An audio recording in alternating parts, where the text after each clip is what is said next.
చూడండి కొన్ని సర్ఫేసెస్లో ఇట్లా కొడుతూ దులుపుతారు, అక్కడ కూడా చూడండి ఎంత డస్ట్ లేస్తుందో. అది కూడా కరెక్ట్ పద్ధతి కాదనమాట. మనం క్లాత్ తడిపి తుడుచుకోవడమే కరెక్ట్ అండి, ఎందుకంటే అది మళ్ళీ మన మీద, అది గాల్లో ఎగిరి మళ్ళీ మన మీదే పడుతూ ఉంటుంది.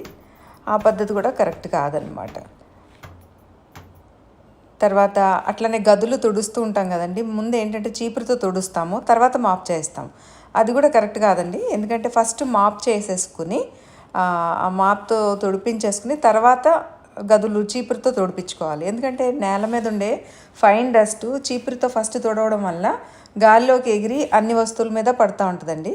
అందుకని నేనేం చేస్తానంటే ఫస్ట్ ఇట్లా మాప్ చేయించేస్తానండి, తర్వాత చీపురుతో తుడిపిస్తా. తను అడిగింది ఎందుకు అట్లా రివర్స్లో చేయిస్తున్నారు, ముందు మాప్ చేయించుకుంటే బాగోదు, ముందు తుడుచుకున్నాక మాప్ చేస్తే నీట్గా ఉంటుందని చెప్పింది. లేదు లేదు దానివల్ల ఉపయోగం ఇది అని చెప్పాను నేను. ముందు మాప్